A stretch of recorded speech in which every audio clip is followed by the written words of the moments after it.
So I was this girl in 2019 on Google, how to make money while I sleep, like in the most legal, ethical way possible, right? So when she showed me the platform, I couldn't sleep that night. What's been the most rewarding client transformation you've seen as a result of implementing your systems? One particular client in Sydney being a single mom, and she was struggling getting clients. And the very first she signed was With the fulfillment offer, you mentioned viability. At what point does it make sense for an agency owner to bring on a fulfillment partner? I want most people to understand if you're good at selling, get a fulfillment partner. If you're good at building, get a sales team to do your outreach and sales for you. If somebody's starting out now with HighLevel, what's one thing you wish you knew when you were getting started? When you're starting out, segment your day and activities into 3 chunks. So the way I like to do it is the more hands you shake, the more money you make. Selling is the only evidence that whatever $1 million idea that you're working on is actually worth it, because $1 million ideas are free and cheap unless someone swipes their card. Hello, everybody. Welcome to another episode on the HighLevel Experience Podcast. Our guest today is someone who's rapidly becoming a go-to name in the high-level world, especially if your agency has ever hit that painful wall of broken automations, clunky workflows, or VA chaos. She's not just another certified admin, though. She's the execution partner behind the scenes of some of the fastest growing agencies using Go High Level. She's been a keynote speaker at SaaSpreneur Sydney, a featured expert at Level Up 2025 in Dallas, and she's the founder of HL Growth Partner, a fulfillment powerhouse based in Australia that helps agencies scale without duct tape systems. What's wild is she's got a PhD in biotechnology. She speaks 4 languages and somehow still finds time to run multiple ventures, including her own podcast. And today we're diving into her SaaS Retention Blueprint, the POWER PIVOT Audit Framework, and what it really takes to scale fulfillment without burning out your team or your tech stack. Please welcome to the show, Dr. Priya Jaganathan.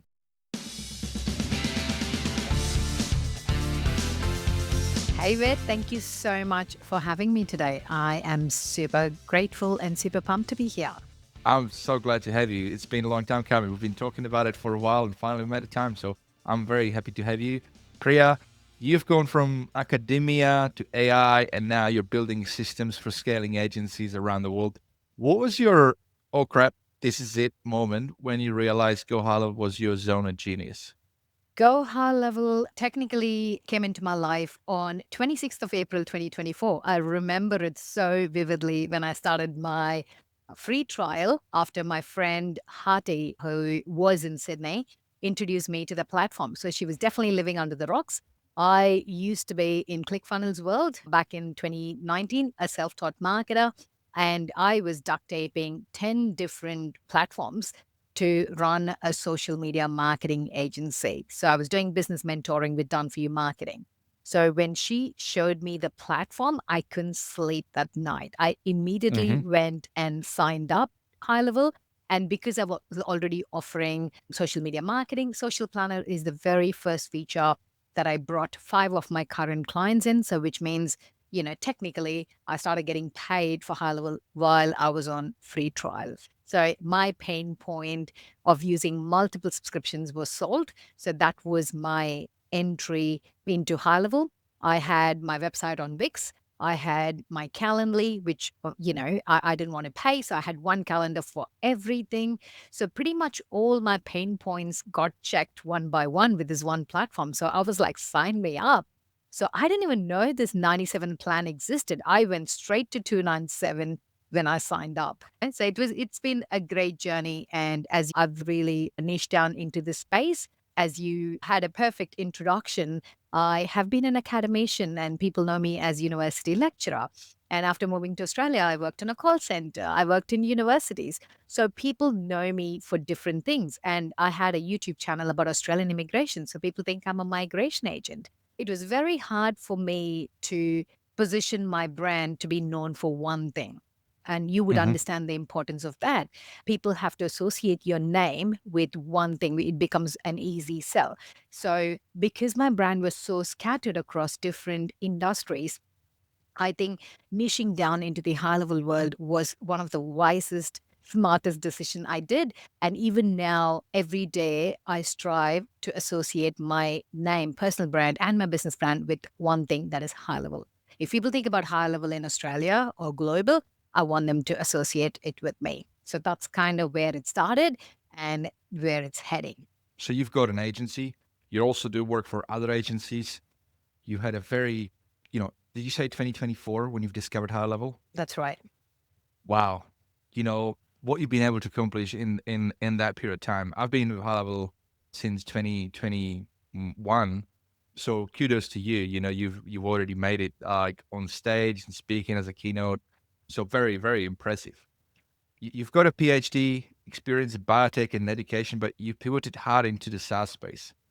You've already alluded to it, but what inspired that leap in general? Like, what skills or mindsets from your science background have actually helped you become a better systems architect? I would first like to answer why I made the switch from the traditional academia, or, when people migrate, they migrate to have that better lifestyle. So I migrated under the skilled migration program in Australia under university Mhm. lecturer category because I used to be a lecturer back home. And after coming here, it was interesting as an immigrant, you would agree with me with there are so many cultural things that would have a different perspective for you because growing up, you had a different perspective on things. So, one thing that hit me really hard is time equals money. Because in India, we get paid per month, a fixed monthly salary, irrespective of what job you do. Whereas after moving to Australia, every ticking hour of my time had a dollar value. So, as an Mhm. immigrant, what do you try to do? You try to maximize. How can I make more money? Right? So, you try to do everything. So, I was working full time. I started side hustling in tutoring, teaching people to appear for GAMSAT exams, writing, helping them write research applications and proposals. But very soon you will realize time is a very, very finite resource. So I was this girl in 2019 on Google, how to make money while I sleep, like in the most legal, ethical way possible, right? So that's how I got sucked into, the best $100 investment, which is one funnel away challenge. And then I got sucked into Ty Lopez social media SMM Ah, 2.0 funnel. So I'm one of those, but I couldn't scale my business back then. But I think with research, PhD, and dealing with students, you just develop that grit to not give up. And even though you get a negative result, it's still a result. At least you know it's not working. So when I wanted to name my business, I really thought about it because I wanted it to represent me and what I believe in my core. And I was, in the business mentoring space back then, but I strongly believed marketing and sales is what differentiates a successful business from an expensive hobby. So if you don't have the right marketing and sales, you just have an expensive hobby because I had one when I was side hustling. So mhm. my goal right from the get-go was get your marketing right and people have to pay you, and that's the only evidence you get that this is working, right? I might think this is the best product on earth, but when I pitch to you it, if you swipe your card, then that's my evidence that it's an offer that is marketable. So every client that I work with, that's the only lens I see through, is whether it's marketable, whether it is sellable. And you would agree with me, most of them wait for that perfect moment for all the ducks to line up. I mean, I would say launch F asterisk ugly, right? Just launch it. Create first. I mean, sell first, create next was my tagline, right? So my business name, I called it Pivot to Thrive because that's still my registered business name in Australia, Pivot to Thrive Private Limited. Because if something is not working, don't quit, just pivot. Because that's what we used to do in research, right? We used to go to the lab, do some experiment. If nothing is working, next day we wash all the petroplates, go back to the database, try a different set of trials. So I think research gives you that grit to see the negative result as still a result, that it's not working. All right, what do I do next? Okay, so you try to think about the true positives and false positives when you look at your result, and then just focus and double down on things that's working. So I make mistakes. I really, really fail so bad. but I move on quick. Okay. It doesn't stop me. I don't know why, but just in my head just popped this my experience of never giving up, like going through the journey of arriving to Australia in 2010 on student visa. There's you just remind me that part of my life because it is a hassle. You have to, especially I don't know if anybody's listening, if you ever been in another country on like on a visa and trying to make it, and you really wanted to live there and you wanted to find your way towards citizenship. Plus, you don't fit in. It's a different culture. A lot of people don't let you in into their circles because they're all that stuff. But one thing, yeah, I have had to work in the bars on the weekends, work as a topless waiter for extra cash, and during the week, work pouring a beer and all the different jobs. And you just got to do what you can. But one thing with keep trying until you work it out. Like if it doesn't work, try and pivot. To me, that was my journey of trying to obtain citizenship, and I finally made it. And 10 years later. So I was trying all different things. I had my own business, my fitness business, but that didn't work out. I had to get a job again, and that ultimately was the path. I've mentioned it before, so I'm not going to go into that story, but I just wanted to say, sounds like we've got some similar experiences here. So it's very Huge interesting. respect for student visas because I came in as a skill migrant, but I just came with a work visa, but I had to still search for jobs and then convert to my permanent residence and then to citizenship. But student visa is a whole different ball game, and I Hmm. know it's like 10x struggle and hustle with the student loans. So massive respect for everyone who has started from student loan until citizenship. I mean, that is a journey that deserves huge, huge respect with. Well, thank you. I appreciate it. But also for yourself, culturally in India, the parents they set the path for you, don't they? That's So right. you've had to pivot yourself against the grain, against what your parents wanted, what the cultural thing was the right thing to do. That was kudos to you too. I How think my dad stopped talking to me for 3 months after I quit my university job because that was my dream destination, having my name, Dr. Priya, associated with an Australian university. So I was working with University of Adelaide and my last job was with University of Queensland. So for parents, it's a proud thing. Oh, my daughter works in Australian university. So they didn't want to let go of that damn ego, and when I said hmm I'm going to quit my job and affiliate my name with something that I'm building, they didn't respect the hustle, obviously, for obvious reasons. That's all they knew. And he stopped talking to me for 3 months. And I just had to bite it and just let it go. And eventually he came around. Now he's so proud of all the speaking that I do. And, when I send him photos, he looks at all the audience. He's like, oh, that was where there was a very senior person sitting and listening to you. I'm really proud of the work you do. So they still come around. It's like you elope and get married to a nice person, and then the parents come around. Somehow I kind of think like that. So parents still come around, but initially people struggle to believe in you because they're conditioned to believe the security of a paycheck. Yeah. All right. Let's flip the script. I want to talk to you about your experience of getting certified through high level and what has that done for you in your business? Cool, massive. So the reason first why I did certification is for me to have that validation. As always, as humans, we seek validation from external sources. So though I've got the highest educational qualification, which has nothing to do with high level, and sadly, today, if you go on Facebook, everyone is hashtag GHL expert, right? Hmm. So for me to not have that imposture and actually say, I am an expert, I needed that validation in the form of a credential. So, purely, but tell you the fact, but I don't want to spill that secret. But I actually wanted my son to do the certification, right? So, I signed up and I wanted him to be the youngest certified admin in the world. Okay, this was just me. Okay. And I signed him up and he started doing it, but he lost it. Obviously, he's a 14-year-old. Obviously, he's not interested. But I started sitting with him and doing all these, modules and exams. And as a nerd, I love exams, right? So I just couldn't stop. So I just went on and on and on. And that's how I did the certification. So the initial intention was for my son. But then I thought this will give me that validation I need to call myself an certified expert. So it did two things to me. One is getting me clients out of Australia. So it's funny, when I started my business, my complete lead gen was from Instagram stories. That's it. I would get all my clients from Singapore, Germany, different parts of the world, but I did not have a single client in Australia with. Isn't it interesting? When I was Mm. completely online, I did not have a single Australian client. And then, as we discussed, I joined BNI. And then it became 80% of my clients were from Australia. Okay. And most of my legion was from BNI. And then as I started doing, hybrid, like doing BNI and also my online marketing, I started getting clients other than BNI too, but still it was heavily Australian based.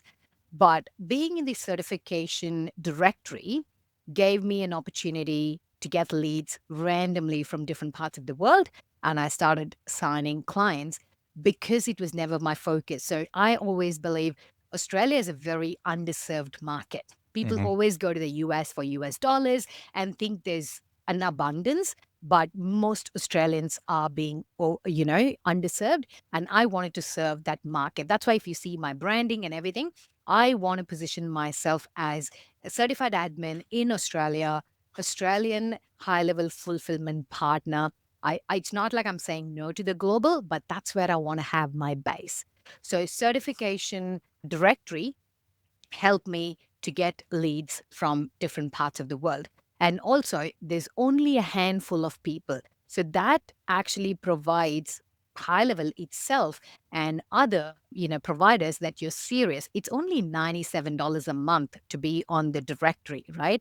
And Hmm. even if you're paying 1 year upfront, 997, that's like 50% of the basic setup you will charge any service anyways. So the return on investment is massive. And I don't see that as an expense, but most people don't continue the $97 membership thinking I don't get much. Just being on the directory and authenticating yourself as an expert, actually doing the exam, the live proctored exam, gives you that edge. And I know a lot of certified admins being super successful. I'm not very active in the community, but they get most of their leads from the certification directory too. And Now, being when part of the, sorry, when you say leads, just for the guys to understand this, is this actual small businesses that are using high level and looking for help, or is it agencies? both. So what happens is certified directory, we've got directory of admins. So they have a form there where anyone can go in and fill their requirements. So they give what's their requirement, they give their phone number and email. And then they put it in we have a private Go Collab community for certified admins, and it comes there as a job opportunity. So it's up to you to contact them and, tell them that if you can do the job, and then they book a call and do it. But most leads from there, I find they're just doing shopping, they're price shopping and stuff like that. But there are a few Australian businesses like dental clinics I've signed through the certification directory. So that's why I said it's good to be there, because when this filter Australia, there's only like 8 or 10 people there, to be very Hmm. honest. So it Okay. really lets you stand out from the crowd and position yourself better.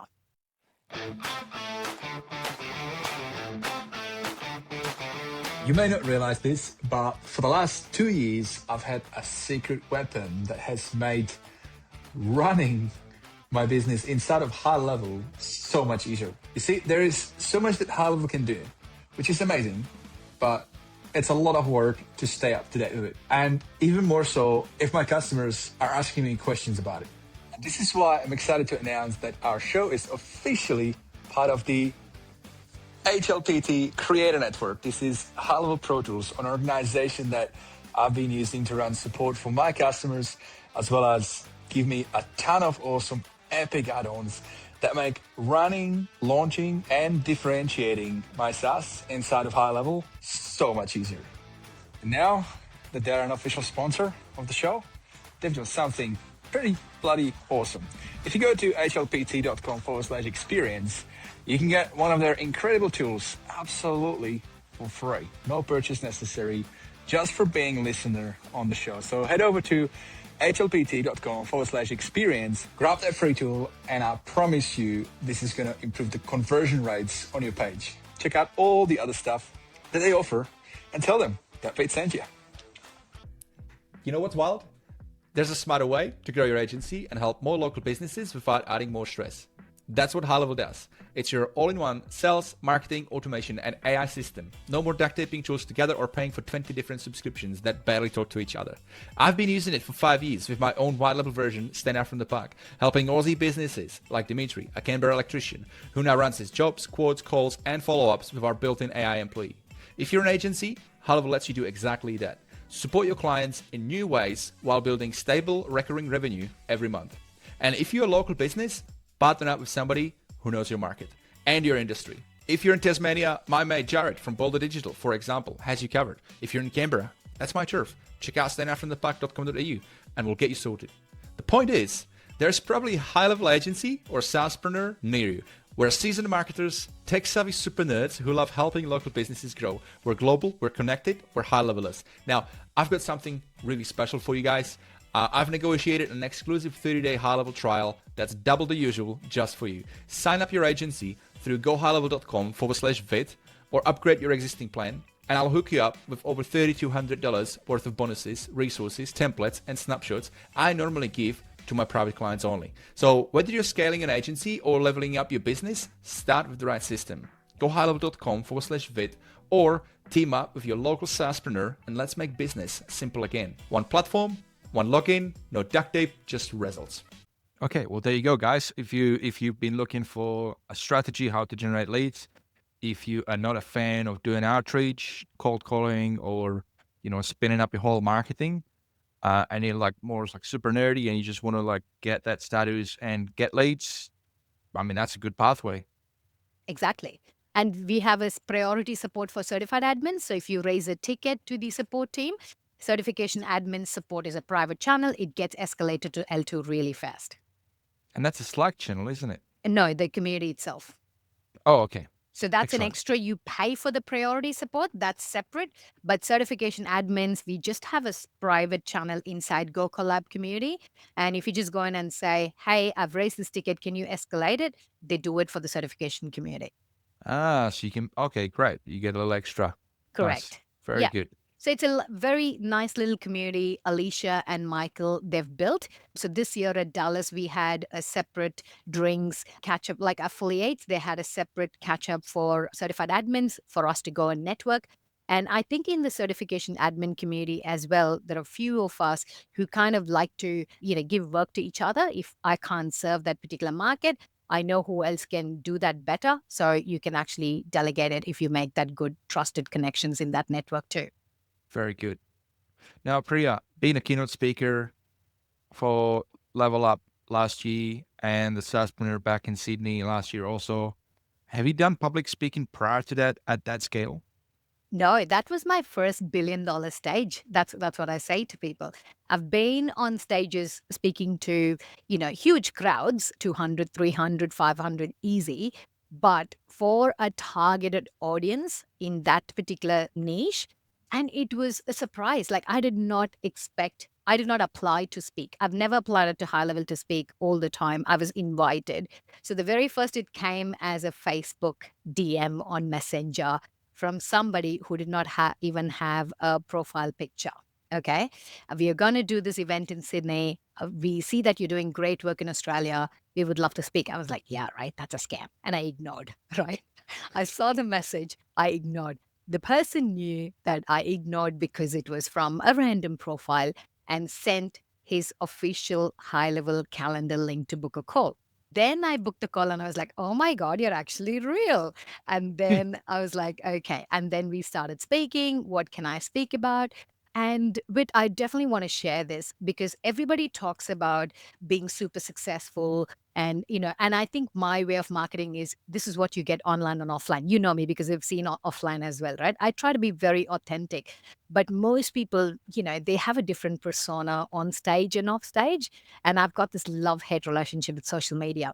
But trust me, when I got invited to speak at HighLevel, that's the very first time I struggled to take that win And there was a whole lot of emotions that came in Mm. to actually accept that as a win. The only question, I think it all comes down to your self-worth. Who do you think you are? And because the banner, I don't know if you remember, the banner for SaaSpreneur, they had Billie Jean in a tiny black suit. And I was this massive zoomed in with a red blazer. And, Mm. Alok messaged me, mate, you look so much bigger than Billie Jean. And in my head, it just hits you. I'm like, I don't know. I was so nervous and I had all sorts of emotions, and I had to reach out to one of my friend or brother, I consider Nikhil Sai. He spoke at Dallas the previous year in 2024. So I've known him from the ClickFunnels community. When he was announced as a speaker in Dallas, I was like, go, Nikhil. I was super excited, but I've never spoken to him ever. Okay, we've just Mhm. been following each other online. So I messaged him saying, hey, I want to have a chat with you. He asked, what is it? I said, look, I've been selected to speak at this event, but I'm just feeling a little bit doubtful. It was 2 a.m. for him. He sent me a Zoom straight away. And he said, I think because you're associating with Billie Jean and billion-dollar, million-dollar businesses, but high You're level comparing. loves exactly. Mm. But money and the monetary value is not the only thing what high level considers to feature. Right. So you've got this business where it is a profit with purpose model. You are touching lives of so many Indian women and changing lives, and you've done so well in such a short amount of time. That's a story they want to know, Priya. It's about the story. And if they wanted to just feature 8, 9 figure businesses, that would be a different stage altogether, which is not relatable to the audience, to everybody. And I had evidence for that because 11 people, still remember, 11 people in Sydney came to me and said, we actually booked the ticket after seeing your topic because it was how to get your first 20 clients. Because we are not in the $1 million mark. We are not a $1 million business. We cannot get 100 SaaS clients today. So, how to get our first 20 clients? So, your topic was relatable, and I booked the ticket just to hear you speak.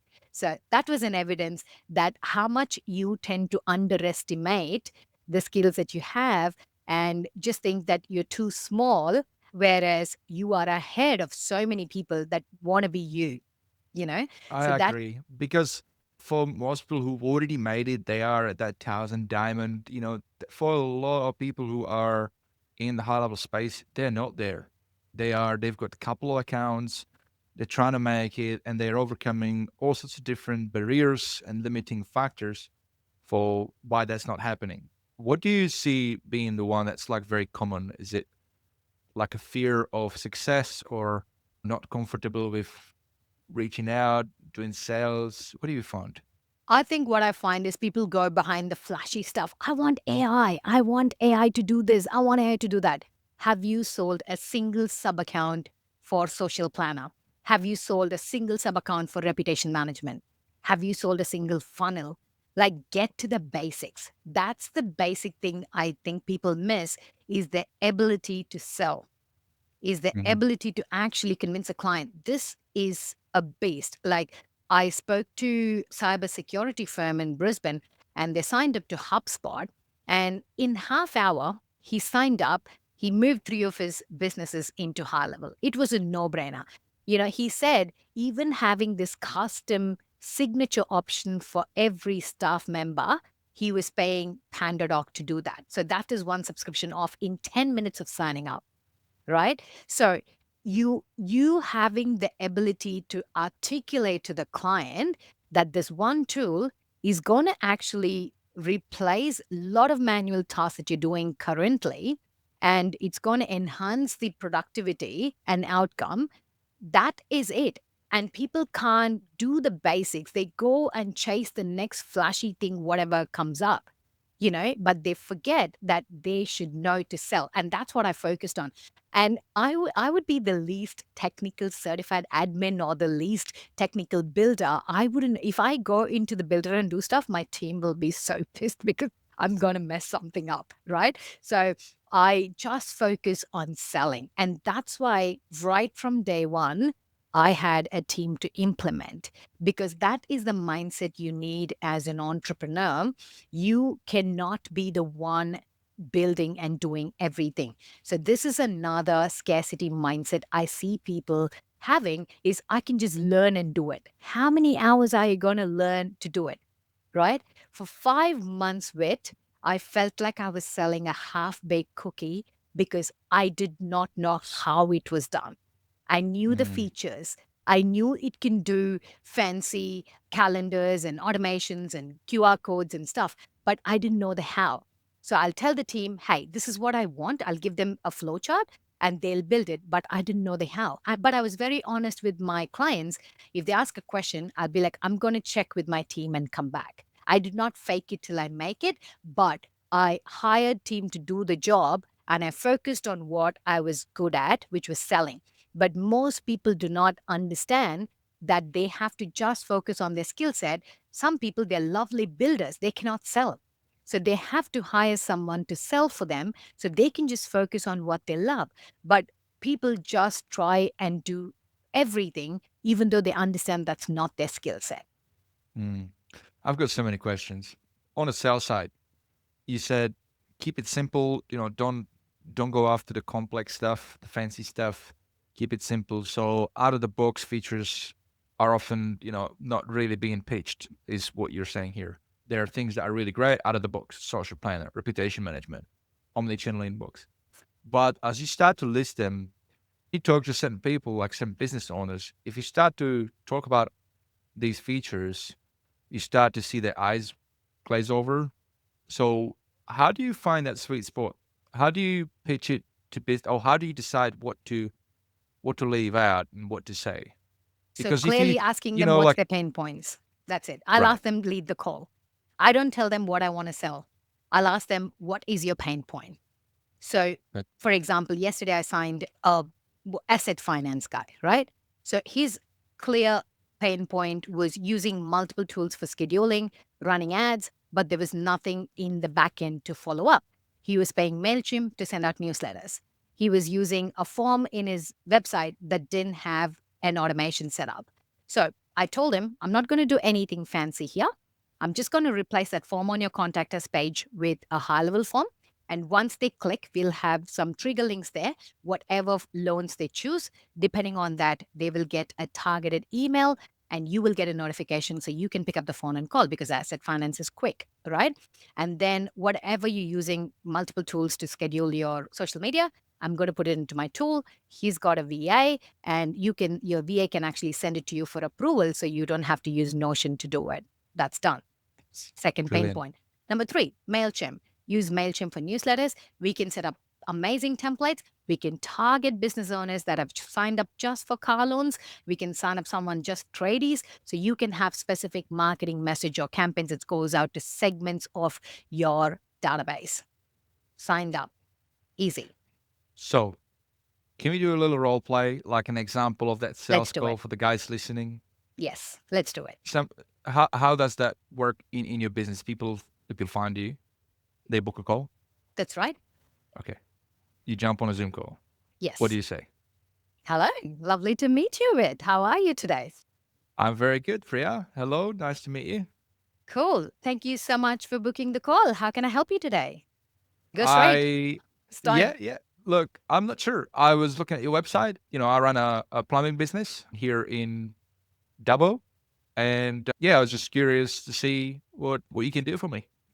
Sure. So, what kind of tools and systems do you use to run your plumbing business? So we got a fleet of cars, and I got some plumbing tools, toolboxes. My guys got toolboxes, and when we call on the job, we go and we do the job. So people call us. That's a phone call. We have a Okay. phone. Do you use ServiceMate? No, at the moment we just kind of manage it all. You know, when people call, we put it down on the paper. We got somebody in the office, and they keep a note of it. That scares me. Wit, what if your receptionist gets run over by a bus? And what if something happens to your staff member? But we do see this quite a lot in the trades industry. So I'll introduce a little bit about what we do and how we can help and see if we are the right fit. Is that okay? Yeah, sure.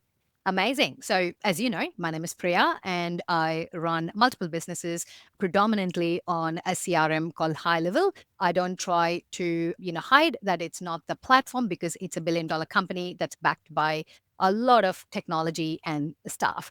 So, we do everything related to marketing and sales. So, the only purpose of using the tool is you get to consolidate most of your subscriptions. In your case, not much, it's just paper. So replace your paper into a basic tool that your staff can get access. So most tradies who use ServiceMate, we don't try to convince them to move from ServiceMate. So we try to keep the ServiceMate tool for operations because you've got the GPS tracking facility for your truck and stuff. So we try not to combine them or replace them. Whereas for other industries like pests, we do try to replace the trade softwares with our software. It's convenient. But now that you are starting as a blank slate, it's even better.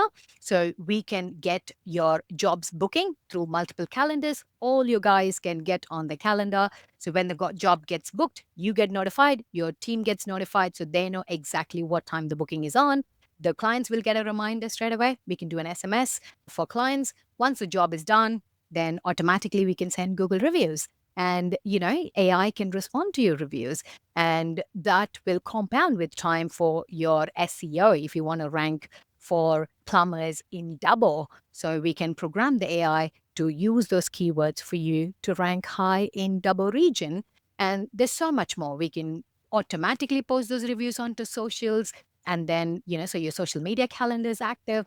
So there's so much more we can do that I don't want to, hurt your brain, but it's a simple subscription that unlimited staff members can be added and we can do all the setup for you and train your team members. I understand trades is hard, so you don't have to do a lot of stuff. You can access all of this on an app. Each of your team member will get access to this app and they can manage all their bookings on an app.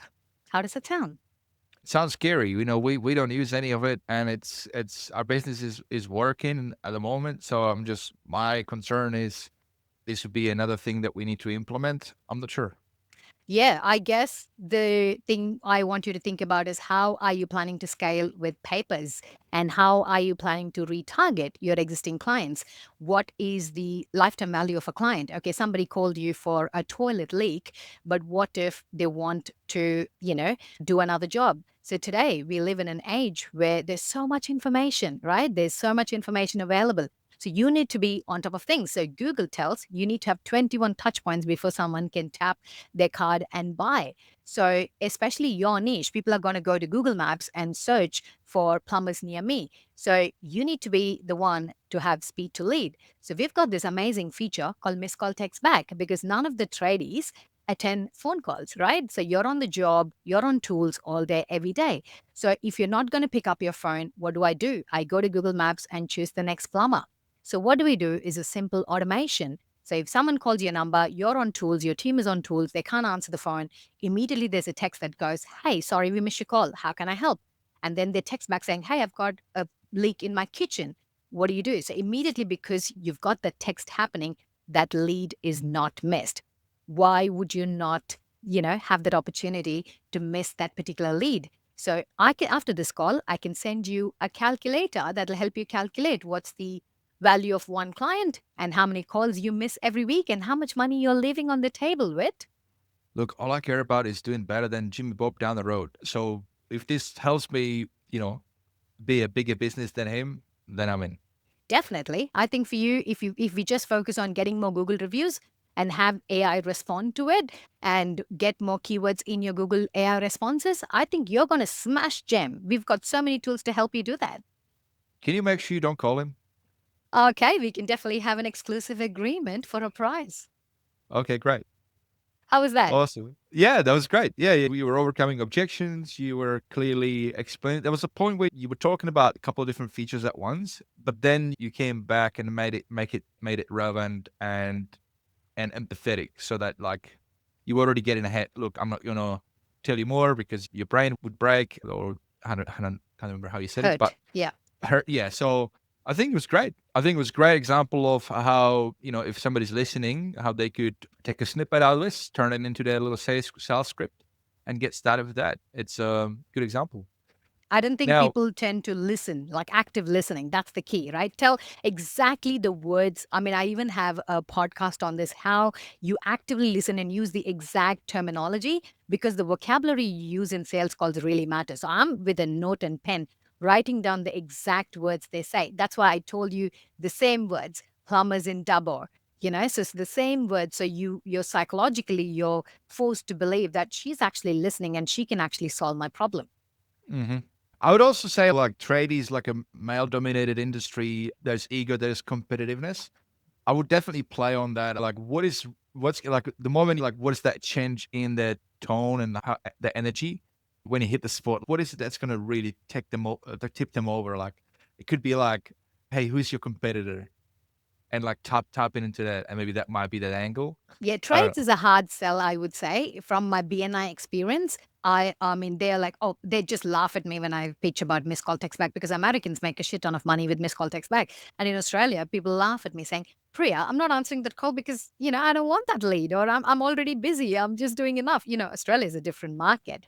So trades, I find them a very hard sell, but we are trying to, work with the pest control and other guys who actually need more volume of jobs. They are more inclined to take up with the offer, lawnmowers and all those kind of people. But traditional sparkies, plumbers, they are like, I'm good, mate. I don't need you. So it is a hard sell from my Yeah, so experience. I would say to them, okay, when you're 60, you plan to retire, right? Yeah. Well, when you retire, do you want to be known as somebody who retired and sold their company for $1 million or $2 million and had that sort of a bragging right, to show off his mates? Or do you want to be a plumber who just shuts the door and there's nothing left behind him, no legacy to leave? Correct. I tell them about the business valuation, because there was a handyman in my BNI who was making 380K a year, but he went to a business broker to sell his business. It was valued at $60,000, because she said it's a personal brand. You are the brand, and there's nothing that the buyer can actually, take and just run the business without you. No So if you're not systems, there, there's no nothing. business. Yeah. Exactly. So I use that example and I tell them, you want to build a business asset to leave for your children. You want to build an asset that you can exit one day and sell. And this will help you do that. Brilliant. Now, Priya, HR growth partner, that's another side of the business. You build this thing around team-based delivery, not sort of a lone wolf VAs. What made you design it this way? So I think the fact that I had my own team from day one, and I strongly believe in the concept, the way you buy is the way you sell, right? I never believed in just a white label onboarding and support, and I felt it didn't have control over things. So I always had my team do everything for me. I built my team from the ground up, and that also, just hiring one VA. VAs are VAs for a reason, right? Their skill set, their attitude, they're good at following instructions, but they're not an expert in multiple things. Like, I'm still finding a unicorn VA or an expert that can do a lot of things. So I have a massive team, like 18 on my full-time payroll, and others contractors on a need basis from a very early age, because I needed someone just to be good at graphics. I needed someone just good at Figma mockup. So when the Figma mockup is ready, I had a landing page sales funnel builder to build the funnels. So I think it's my brain. How it works is, I've got this person to do it. So when we scope out the project, we know how many resources that comes in.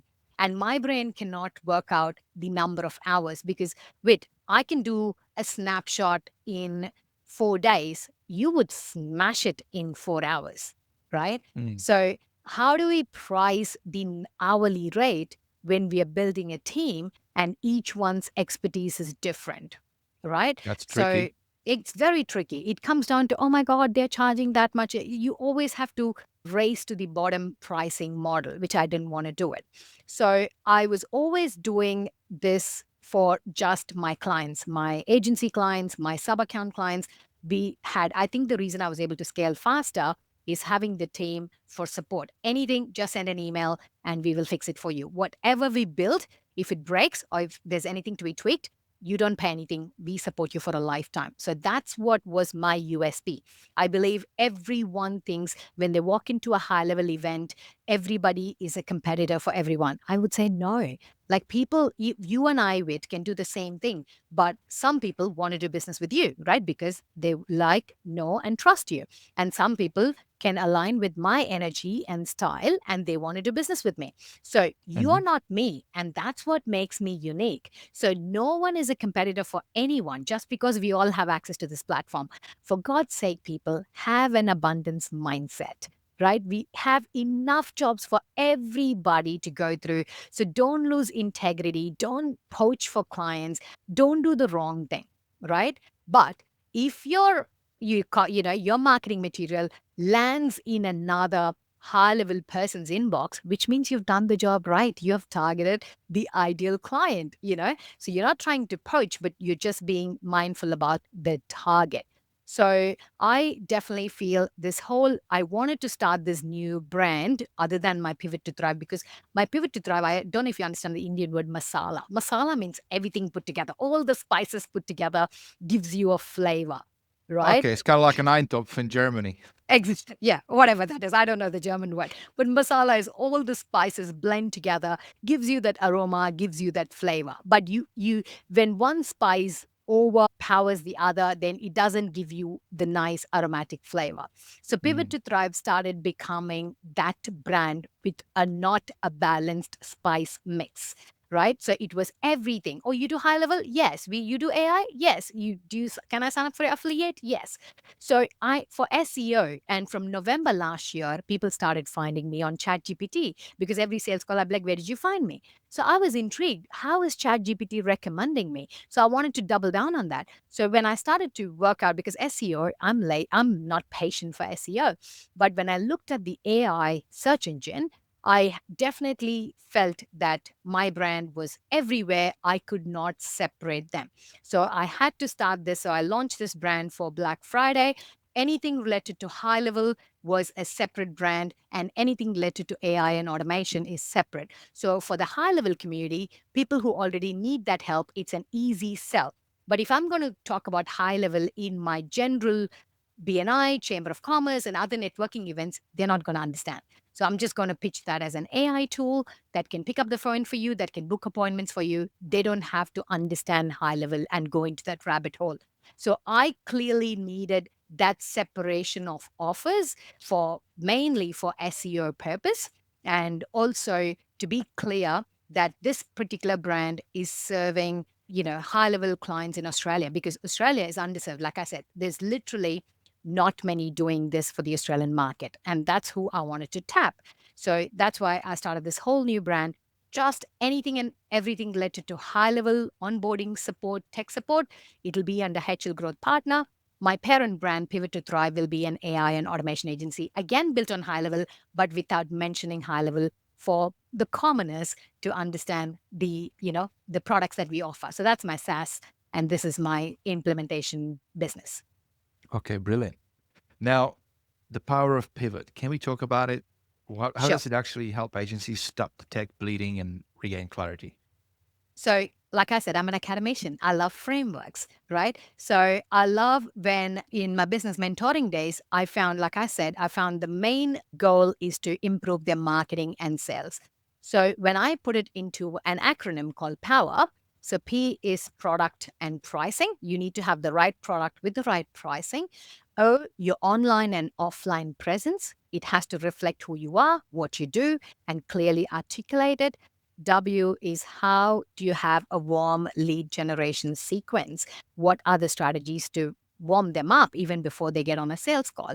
And E is when they actually get on a sales call, do you have a sales process to take money from people? You'll be shocked how many people do not have that option to take money from people. So Mm. evaluating their sales process. And the last one, obviously, you don't want to go searching for new clients. You need to have a way to upsell them and retain them. So that's kind of my Power Pivot framework that I have implemented in my own business and all the clients. So we do like an audit. When clients come on board, we do an audit of their current systems, current process, and identify gaps. It's usually gaps in one or more of these. That's where it falls under. Either they don't have the right product, either they don't have the right pricing, or they don't have a sales process to walk a customer through, or it's just a one-off setup. There's no retainer to predict their monthly cash flow. So we try to fix these gaps with the systems that we have, the strategies that we have, and they get to see some quick wins. Brilliant. And that's something that that's something that's relevant to both your sub-account clients as well as agency clients. Correct. So we do agency audits. This is where most of the people find value, is because, a lot of agency owners hire multiple offshore people to do different bits and pieces of their jobs. So when someone comes in, they find fault with the previous person or try to replace everything and then do something else. And finally, the pieces of the puzzle don't align and they have no idea. Like over the Christmas break, we had to clean up my Pivot to Thrive sub account and we kind of deleted like 54 workflows, which was sitting there for nothing. You would understand it. Like we had to have a folder saying do not use or Priya, please check before deleting. There were separate folders that we had to review and delete because we just do things as and when we want. But when we are trying to scale, there's some shitty automation that is turned on. And I'm like, why did that guy get that email? Because some automation was turned on somewhere, right? And I wouldn't say my agency or my primary sub account is like a mechanic's car that is always broken, that has no time to be fixed. I think most agency owners in the implementation can understand the sentiment that you do a lot for your clients with a perfect timeline, with a perfect project scope. But when you try to do it for yourself, it is very, very challenging because you have so many things in your head and that has to be transferred as a scope document for your team. Yeah, automations, we could have a whole 10-hour episodes on just automations and the common mistakes that people do. Because that one of having additional automations, who's built them, they could be conflicting with the other ones. Yeah, there's a whole story on that. So on that front, though, if you have a sub-account client, a business owner who is just a little bit more savvy, maybe at the beginning they weren't, and they got you to build some automations for them, but then they start to get a bit of an appetite to like fiddle in with stuff. How do you manage that? How do you manage that so that they don't break something or make them pay? We didn't do it. You did it. So it takes, so much time to fix. This will be the charge. You pay for it. Because like I said, whatever we build, if breaks or something happens, we fix it. But if they do it deliberately, then they pay for us to fix it. And luckily there's audits for that, guys, so you can see who's done the edits. So there you go. Brilliant. Exactly. Check the audit logs and who did what. And, it's not easy to prove to them that they did it because they're coming to you for help. So they know that they messed up. So eventually they want it fixed. So touch wood, I haven't had a lot of nasty clients. There have been difficult clients who don't understand boundaries and scope and just want everything done for 197. Like that, that's what you pay for the platform. But this one is separate. So they thought I would build an entire website and sales funnels and everything for $197 a month. Bit. Yeah. Now you also have this SaaS Retention Blueprint. Sounds pretty good. Like the name, I like it. Can you walk us through the pillars of that system? Yeah. So that's something that I prepared for Dallas. So in Sydney, I spoke about how to get your first 20 clients based on the POWER PIVOT Framework. And I did SaaS Retention Blueprint for Dallas because my track was the product or the SaaS track. And most of them really struggle with retention, right? So retention is something all of us struggle with. And I think how we try to manage it is by simple automations and having those multiple touch points. And I gave simple case studies. So I had the same POWER acronym for SaaS Retention Blueprint. I gave them a snapshot with every email that can go out when you're onboarding a client and things like that if they're doing it on their own. So a 30-day, like a happiness retention score to find the clients where they are, how you can get them wins. So the minute you start focusing on giving them quick wins, giving them templates, giving them things that they can implement straight away, I think, they tend to stay with you for a longer period of time. And one thing that really worked well for me is, and this is what most people in my talk found it valuable, is they have these automations turned on that goes out, periodically to clients. What has worked for me really well, this is my third year of doing this, is a Monday morning 9 a.m. Brisbane newsletter. Okay. So there I talk about May, first two paragraphs. That's where I call it peacocking. But I share the good, bad, and ugly. I share everything that I've done. So I have to submit it this afternoon to my team. So I'll tell them this week what happened, how my week went, what worked, what didn't work. And I kind of non-salesily, I would pitch something in between in Mm-hmm. that particular thing. So two things that happens there. People who have been on my newsletter for 3 years, they feel they know everything about me. I met someone in Sydney. I've never met her in person, but somehow she was in my newsletter, and she said she's got so much value out of the newsletter, and she called it a ritual. She gave me a video testimonial. Priya, that's my Monday morning ritual, and I got so much value out of your newsletter. And you do some incredible work. And she had this massive respect and the trust because she reads about my life every week. So that touch point where you talk about yourself builds trust. And when you say, hey, did you know we onboarded a client, a pizza restaurant in Vinham that was, had just one-time diners, and we turned them with a simple QR code and they got 30% more increase that weekend. So then it makes the restaurant owners or somebody who knows restaurant to think and reach out to me. So Mm-hmm. we kind of, and then I've got different, it's a very long newsletter. So I talk about some of the events that happen in Australia. I talk about the grants, business grants that are open in Australia, and awards, business awards that are open. And then there's one of my podcast links. So there's a template, my team plugs it in, but it's a value on a Monday morning, 9 o'clock, they open, they look at all the awards that are open, business grants that are open, and they try to plan their week based on the deadline. So always having that switch, what's in it for them. It's not about them knowing who am I, I'm great, I'm that, I'm this, but what do they get from reading my newsletter? So having that newsletter actually helped with my retention and re-signing. When people would have just come to me for one funnel, they would just have one active funnel selling a course. But then when they learn about AI, they're like, oh, Priya, how can I use that AI to book appointments for my business? Can you install that for me on my website? Yeah, let's have a chat. So that multiple touch point without being salesy, where they get my life updates, but eventually psychologically triggers them to reach out to me for an upsell themselves. I'm not trying to reach out to them to sell, but that is one way, in an automated way, of reaching one to many who are And already that signed up. that newsletter, would you have that newsletter that it just goes out to everybody? Whoever signed up for my, calls, and anyone who signs up for any of our offers, it says we agree to receive promotional materials, and then they get added to the newsletter tag. Yeah, that's what I meant. So like Yeah, anybody that's on your list. correct. Awesome. And would you, it seems like it's working. I'm just curious, would you differentiate the one that goes out to your paying customers versus the one that goes to non-paying customers? No, it's everybody. Hmm. It's everybody. So that's why if it's a non-paying customer, they warm up themselves and they reach out. There's a lady from Perth. I said this in the Aussie Mastermind. I did not know. She's been following me. She's listened to my podcast. She's been on my newsletter. I didn't even see her. She didn't have a camera on. We spoke in 6 hours. She paid and she signed up. She didn't even have a camera on for onboarding. I was like, that's weird. But anyway, you know, she paid. We're doing the job, and that's all it is. So I think I do not like outreach. I don't like cold calling. I've never done cold calling in my life. And so all of these strategies have helped me to get more inbound leads rather than me reaching out.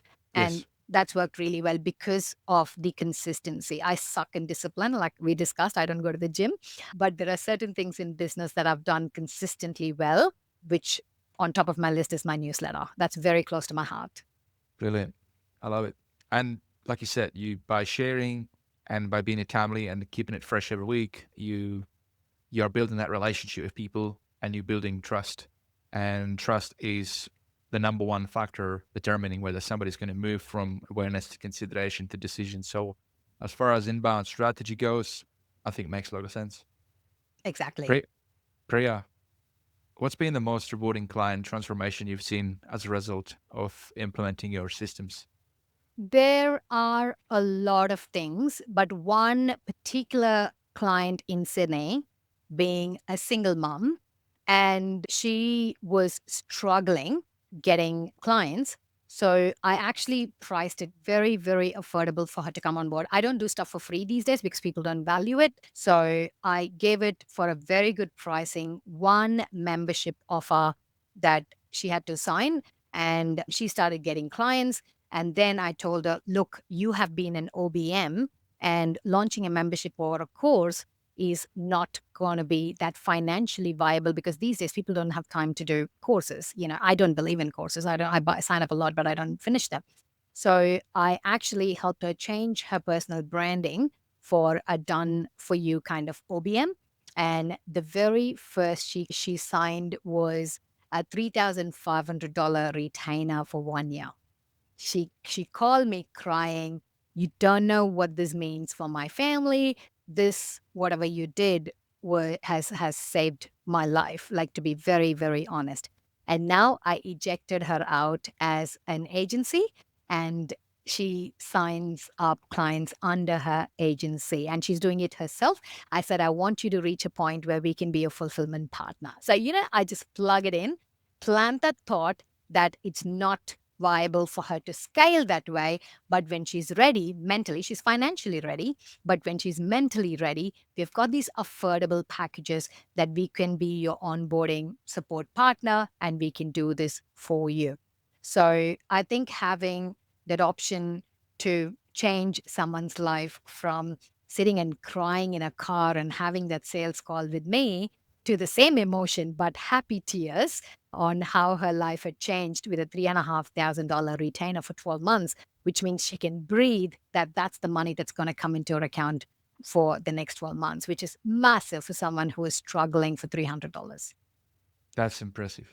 When you see somebody getting over that hump and suddenly sees the results and starts to believe themselves even more, it's magical. With the fulfillment offer, you mentioned viability. At what point does it make sense for an agency owner to bring on a fulfillment partner? From day zero, I would say. So I think that's what I say. HighLevel has scaled so quick. We've taken the market share from HubSpot, which means there's so many businesses that have access to the platform because it's cheap. Or, there are so many people selling it for $17 or $1 as part of their some other offer. So everybody has access to this great platform, but they don't know what to do. So there Mhm. is a huge need for that. So even if you're a solopreneur, even if you're a sole operator, if you're a coach, consultant, but you could do a beautiful landing page that's pretty but also functional in the back end. If you're an agency owner, you want to sign more clients, just focus on selling, go out, shake more hands, because the more hands you shake, the more money you make. So, but you make sure you shake the right hand. So we do the back end to make sure all that turns into invoices, right? So I want most people to understand, if you're good at selling, get a fulfillment partner. If you're good at building, get a sales team to do your outreach and sales for you. So anyone who has the system do not have the time. People don't factor the time they spend on fiddling with automations and funnels and stuff like that. So if they factor the time, I'm sure nobody will go and do all of those things. So I would say, if you want to scale, this is the way to scale. If you see anybody who's scaling, they have someone taking care of the stuff that they're not good at. Me, for example, I don't enjoy doing the back end stuff. I don't enjoy building. So I can do it. I don't do it unless someone is dying. So just understanding what is your strength and leverage it. So in the HighLevel space, that's why we've got successful white label onboarding and support businesses, which are doing extremely well because people need support. But like I said, I just didn't believe in the onboarding and support as a business model just by itself. We offer that as a service, but our prime model, it's called HLG Pod, which is high level growth pods. So you get a pod of 8 experts, could be a website expert, could be a sales funnel expert, automation expert, paid ads, media buyers. So 8 experts to work as a team for, say, 3 grand, 4 grand a month. So if you're going to hire these people part time, full time, casual, just for you to manage them and scope out the project and give them the task, you can imagine it's a nightmare. So we Mm. have a dedicated account manager. That'll be your point of contact for the client. So the account manager will liaise with the team, scope the project, and distribute the project to each of these experts, collate all the deliverables, and communicate with the client, because that's And the model we do. they'll communicate with me as the agency owner or with Correct. my like account clients. No, for agency owners, if it's your project, we deal with you. But if you want us to have a white label option, then we offer that as well. Mm-hmm. Great. Yeah. Now, you mentioned it. There's a bunch of really good providers who are offering white label customer support, onboarding, and now with yourself, fulfillment. But the other side of the coin, which is where a lot of people struggle, is with sales, not necessarily fulfillment.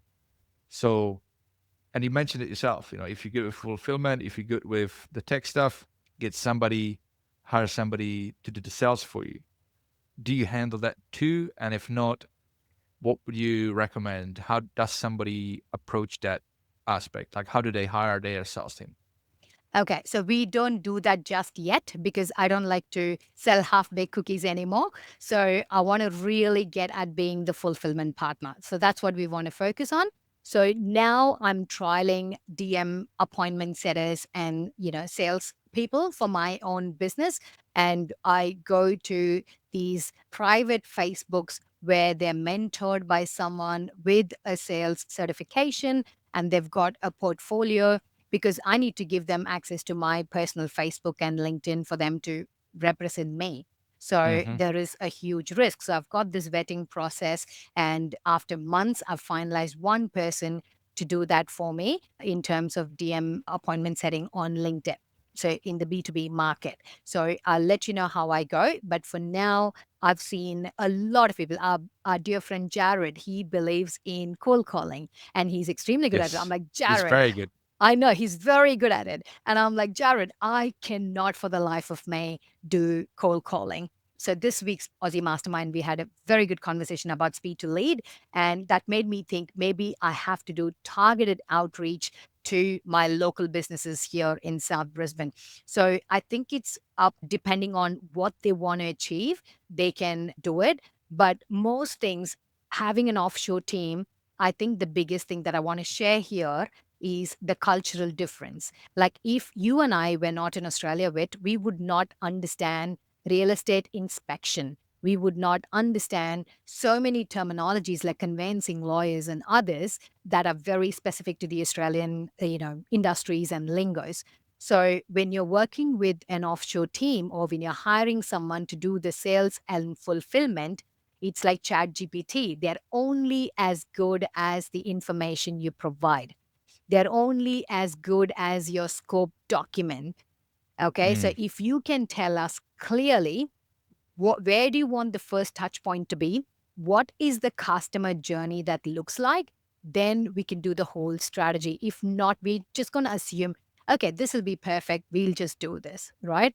So when you're working with an offshore team, it's very important to understand the cultural fit. And that's why I think I like to keep most of my team in India, because culturally I can relate to them, I can relate to the issues, and they stick with me for a longer period of time. And the other countries I hire on a need basis based on the skill set. So cultural alignment is key. Like Philippines has been amazing for a lot of people, but for me, I've not had staff that have stuck with me for a longer period of time. It has to do something with cultural, or maybe I'm biased, I don't know. So I think people have to understand what is their cultural fit for their company and that communication style, and the more clearer the scope and instructions, they would get a better outcome. You mentioned India. Indian market is huge, and very soon, at the time of recording this podcast, very soon, HighLevel is going to be hosting an event there.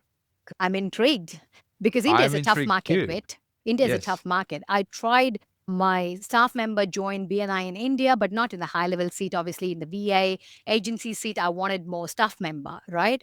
But it's hard because in India, they can hire someone full time for, I'm just doing my math in my head, $150, $200 a month, like full time. Someone come into their office and work an admin job for them. Maybe my math is right in the morning. Yeah. So, so if you tell a VA is going to charge per hour or they're going to work remotely, they just feel so insecure. They can't accept because they're like, oh, I can hire someone for that price to come into my office. Why would I hire you? So similarly, everybody is a builder in India. It's an IT heavy market. So everybody custom builds stuff. And Zoho is endorsed by the Indian government as an Indian product to take down Microsoft. I don't understand the politics behind it, but that's a very recent move by the Indian government. So I'm Interesting. very interested to see how HighLevel is going to price. So I'm going to go there. I'm going to have a booth because it is a win-win for me. I want to hire good talents from India. And obviously from the global market, I want to launch HL Growth Partner. So I'm going to have a booth. I'm going to be speaking. So there's a lot of interesting stuff in India that's going to happen. But I am really intrigued to say their pricing model and how they're going to get the Indian market. That's the high level live event that's happening in Delhi. Correct. When is it happening? 25 to 27 February. We've got the speaker reveal, and there's so many events that are planned. Delhi is such a bad choice. Oh, sorry, Delhiites, but the air quality is so bad. I wouldn't want the world to come to India and get that feeling of India just by judging bloody Delhi, where people wear masks because the air quality is so bad. Mumbai would have been perfect. It's a business hub. It's like Sydney. It's vibrant. It's Bollywood, and you get lots of masala, good flavor. But out of all the cities, Delhi, oh my God. Hmm. Hmm. Interesting. But they know better. They've done the market research well.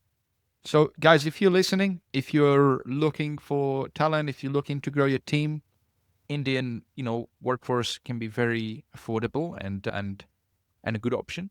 Priya will be there, so she can walk you through it and she can help you relate to that culture. I recommend if you have a time and it's within your budget, go and visit High Level Live in India and Delhi on 26 to 28. Did you say 25 to 27th of February.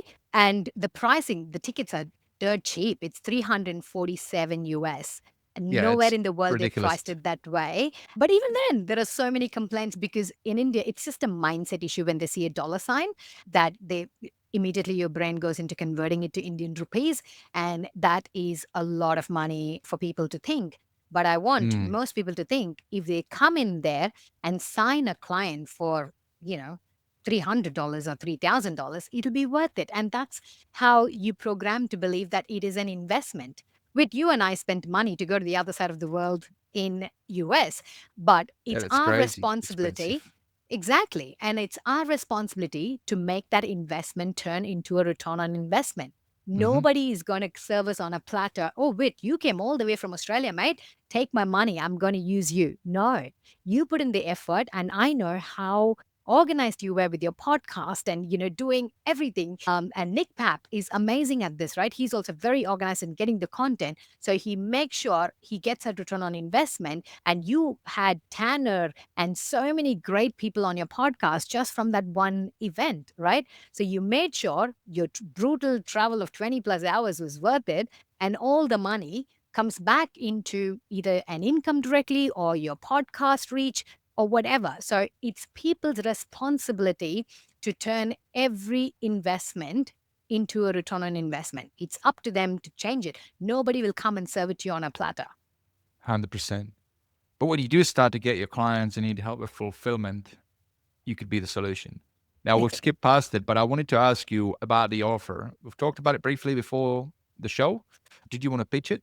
Sure. So you can choose either an 8 expert pod, or sometimes people feel I don't need a full fledged team. I might just need one, two, three, four. So you can choose a 4 team of experts. Even that, you can choose them part time or full time, or you can just choose one exclusive VA for yourself in whatever stream. So if it's high level, we can have one high level expert deployed for your business working full time or part time. So it gives you the flexibility, whatever income level you are at, you get to have your own team that will work for you in making sure we make this work, because everybody knows it's not just high level. Once you go into the high level, it's not just high level. You've got a pretty landing page designer, you've got a a workflow automation builder, and you've got some graphics guys that do the magic. You've got paid ads expert. If you are focusing like me, I'm investing a lot in SEO, which is AI EO this year. So we've got that particular team working very, very hard in doing that. So if that's your whatever angle that you're taking, we can definitely help you with that. So if you go to hlgrowthpartner.com, it's very clear, transparent pricing. You can choose the number of experts, full-time, part-time, and there's pricing. If you want us to do your onboarding and support, we know when people start 0 to 15 is kind of, the challenge. So we offer onboarding and support for 15 sub accounts for $600. And then from 15 to 50 is a different level, and above 50 is a different level. So if you are an agency owner that wants to scale and for us to take care of your onboarding and support, we do that for you. So 24/7 live chat support, email support, and onboarding calls on Zoom. So that's what typically we do. And from today, Vit, I'm launching a free office hours, community office hours for Australia from 9 a.m. Brisbane time on every Friday. So I just wanted it to be a cool, casual event where people who need help to just come and ask questions, share their wins, and build a little community of people that just want that, like a soundboarding session, have a non-judgmental soundboard to get access and, to speak about all things high level. So that is also another thing that I'm doing to get more people to understand that they can do it on their own. And these are the easiest way to do it on their own. And if they want us to do it, then we can definitely help them do it. Brilliant. I love it. So guys, if you're interested to learn more, head over to highlevelexperience.com/Priya. That's PRIYA. And you can learn more about Priya's service. Now, Priya, where do you see the biggest opportunities for high-level agencies in 2026 and beyond? Everywhere, Vit. Everywhere. Every room you walk into.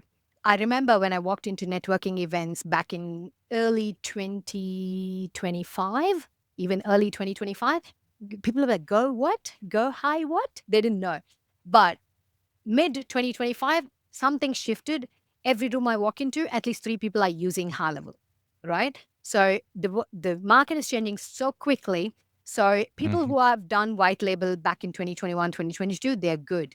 But now when people want to hide it and not disclose it's high level, a lot of complaints that I've heard is people feel very deceived. They feel cheated that people didn't tell me that it's high level, right? Because they would trust a billion-dollar company with that resource than someone sitting in a corner in Dubbo, for example, right? So I'm like, why would you not, latch on that marketing and the whole brand that they've built, a billion-dollar brand, which is not easy. For me, I would say walk into every room and show them what you can do. Okay, I'm going to give this simple tip for people who are doing networking. This has worked really well for me. And I've signed a lot of visitors in BNI as clients with this one simple automation, right? Everyone has access to their phone, everyone access to their high level app. So when we look at a visitor or someone, even a BNI member, you take the business card, scan the business card in the contacts, it extracts the name, email, phone number, which is not accurate always. So please double check and add them to the contact. And I have separate tags for the regular events that I attend. For example, BNI. So I've got a tag called BNI Network. It immediately sends an email. Hey, Vit, it was lovely to meet you at BNI this morning. This is a little bit about what I do. And I would love to learn more about you and how we can collaborate or explore synergies. So those are the words that would do the magic. And there's my one-to-one calendar. So it's not my strategy calendar. It's not my sales calendar. I've got a BNI one-to-one calendar. So it's non-salesy. So you say you just want to have a chat. So I'm not going to sell anything, right? So that one-to-one calendar, so people book and then they automatically get added to my newsletter. And then from then on, they can't get rid of me unless they hit unsubscribe and hate me, right? But that's kind of one thing. So when you're talking to them in 10 seconds, 2 things happen. Their contacts get into your CRM with a specific tag where they came from, and your details with your email lands on their inbox, and they book a call, take action. So your email deliverability increases, and then they come into the CRM and they're like, Priya, how did you do this? Because the email looks pretty, it's personalized, high Vit. So they're like, how do you do this? Oh, they can do this and much more. And then you start to tell them that this particular software works. So, you can literally go target a particular chamber of commerce you're part of, or BNI, BX, anything, and show this one automation and say, hey, you know what? You can send out Google reviews to all your contacts and ask them to share a review. Now we can do video reviews. So things like that. So very non-salesy. But every room you walk into, most people go without a strategy. right? Every event that you walk into, like you had a clear intention when you went to Dallas. We could see that from every action that you took over that 3 days. I didn't have that strategy, right? I didn't have that, though I had a podcast. See, I didn't have that strategy. So I learned. It was my first time. I didn't know what to expect. I Hmm. was speaking. So next time I would be much more prepared. So I want to share my, learnings and say, if you go with a clear intention on what you want, you will get what you want. But most people go to networking events, shake hands, and attend all these events without knowing what they want to get out of that event. That is so important that you said that, because when you go to event like Level Up, there is a lot of people, there's so much happening. And if you don't collect the people's details, if you don't put them into an automated, very specific level up sequence, by the time you get off the plane, you're first, you'll be buzzing, but also retention is going to be tricky because there's just been so much. So for what worked for me is I made intention to every time I spoke to somebody and I did this little mini interviews, I got them, I showed my phone, I got them to scan my QR code, landing page showed up on their phone with a simple form.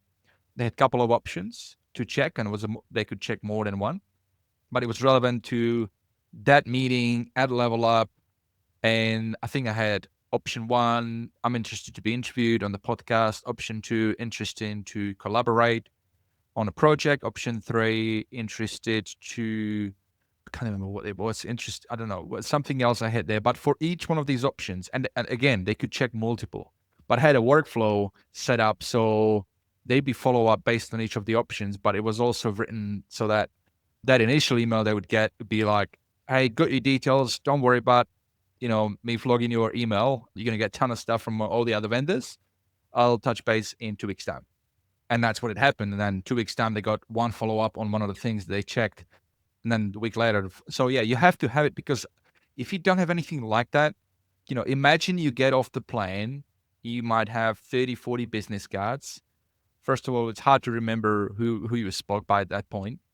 And also you're gonna get back and you're gonna see your inbox full of all the other stuff that you need to catch up on. So the likelihood of you following through is lower.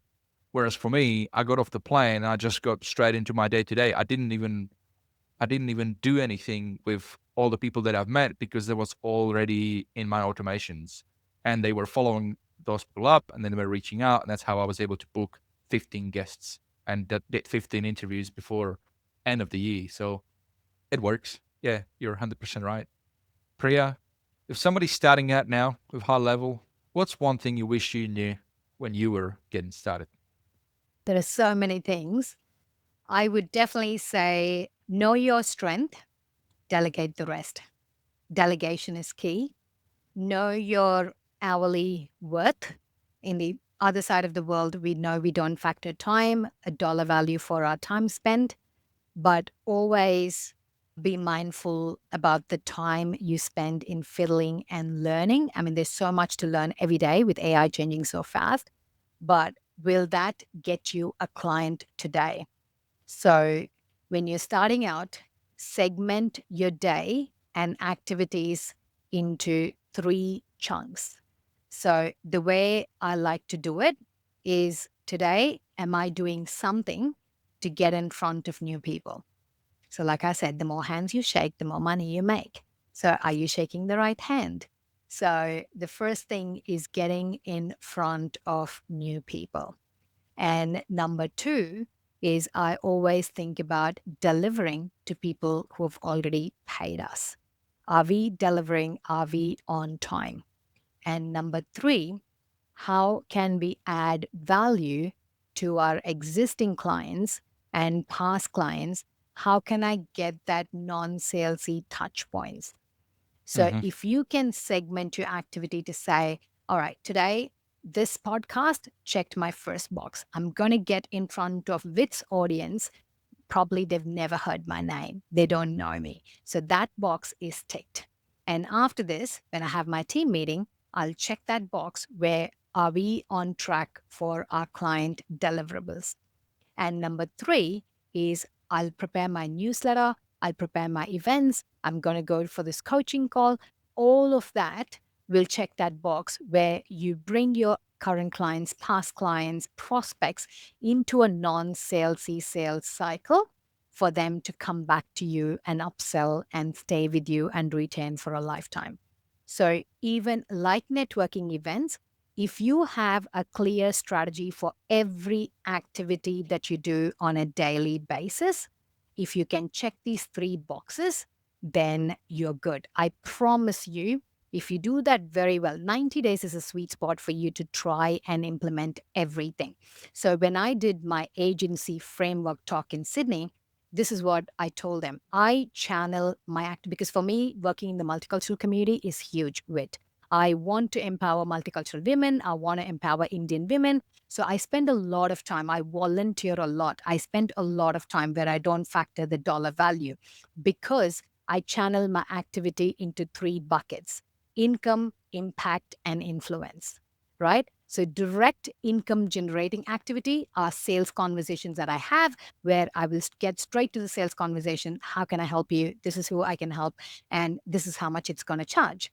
Whereas when I'm going to my multicultural events, multicultural organizations that I head and be part of different organizations, I'm not focusing on selling them. I'm not focusing on money there. That's my impact bucket. That's to grow my personal brand and feel fulfilled and purposeful. And influence is podcast and YouTube and all the social media stuff. So over time, if done right, each of these buckets kind of overflows into each other. The stuff that I do in the multicultural community eventually comes back into some kind of an income generation, right? From income, I can do a lot for my multicultural community. So they kind of pour into each other. So if you're starting out, try to find that core aspect of why you're doing what you're doing that lights you up. All of them say, I need money, right? But eventually you'll understand it's not about the money, right? Mm. So I don't want to become too boohoo about this topic, but channel your everyday activities into clear deliverables and KPIs that you can track, right? Did I meet new people? Did I have an opportunity to get in front of new people? Check. If I don't have paying clients, how can I get paying clients? If you already have paying clients, have you delivered to those paying clients? Do you have other clients or people in your family and friends that you can bring and sell them something as a beta client in exchange for testimonials? So all you have to do is get started because your brain will believe anything and everything you say. You just have to feed it the right evidence that this is working and you can do the job. So for you to do that, you will get it only with real-time experience, real-time client work. So go out there, shake the right hand. If you're not confident to charge them money, just tell them, I can help you to do this. Can you give me a testimonial? Just do. When you don't, like Alex Hormozy says, right? When you don't have clients, all you have is time. So use time.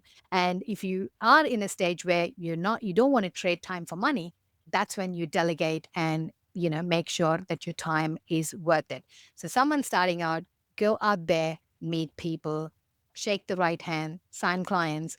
Selling is the only that whatever $1 million idea that you're working on is actually worth it because $1 million ideas are free and cheap unless someone swipes their card. All you have to do is get that evidence that people are going to tap their card and pay you. And with that, your confidence grows and then you can do more. Priya, Exactly. I used to be thank you that so person that much. used to stutter for $1,000 with. To tell you it's going to cost $1,000, I used to stutter because I used to feel that I'm ripping you off, or it comes down to self worth. That can Hmm. I charge $1,000? Will people pay me $1,000? So for my Hmm. very first, I still remember the $997 US that someone paid me from Singapore in, I think 2021, I would say 2020. But that gave my confidence so much boost. I gave them Hmm. 4 payment plans, even without them asking, because I thought they will Yeah, not pay me 997 upfront. So I gave them 250 in 4 installments. But we all start somewhere. That's how we start. And now we can talk about $100,000 projects without stuttering or stammering because, you're going to make $1 million do. So, there's no problem in you paying me 100 grand. So, but I think that confidence comes once you know what value you bring to the table. It takes 100%. time. It takes time, but you have to just keep going. Even when you don't get results, you'll have shitty days more than you would like. I've cried in the shower more than I would like. There have been days I would go on seek.com.au 2 a.m. in the morning and search for jobs, right? So, but then, you eventually, when you get up in the morning, you realize, nah, I'm not going to do it. And you just get back into the grind because you believe in me more than anyone else in the world. which is the hardest part. But once you get through that, you attain a state of not giving a freak anymore. But it's hard. It's hard. I went to Matt Ripe's concert all alone. You can imagine what level I have reached. I was the only person who was solo. Everyone came with group of friends and boyfriend, girlfriend friends. I was just sitting alone, got my drink, got my snack, went and sat in. I had a great Did you get time. picked on? Were you in the front? No, I was in the last. I was in the cheap seat. I was like, I'm alone. I just wanted to watch him live. That was my bucket list item. My girlfriend shared she doesn't want to spend $100 to sit at the back. I'm like, who cares? I wanted to check that box. It doesn't matter where I sit. I got to hear him. I had a great time. And I was like, just because my girlfriend is not going, I didn't want to lose that. So I think it takes a level of personal development you do to get to that level where you don't need that external validation. You just want to do things because you want to do it. And that comes from that amount of work you do internally, and your tolerance to bullshit becomes zero, and you just do things for yourself. Brilliant. Guys, you only fail if you stop. If you stop trying. So don't give up. Keep trying. You'll find your way. Priya, thank you so much for being on. I appreciate you. We're on time, slightly over. But yeah, appreciate you for sharing your knowledge, your wisdom. Thank you so much. Thank you so much, Vit. Thank you so much for having me. It's been a pleasure having this beautiful conversation. And guys, thank you for listening to today's episode on the HighLevel Experience. If you've enjoyed today's episode, then please share it with your fellow agency mates and high levelists that you think would also benefit from listening. For show notes, links, and extra tips to help you grow your agency or your SaaS to high level, please go to highlevelexperience.com. Thank you, and have a great rest of your day, everybody.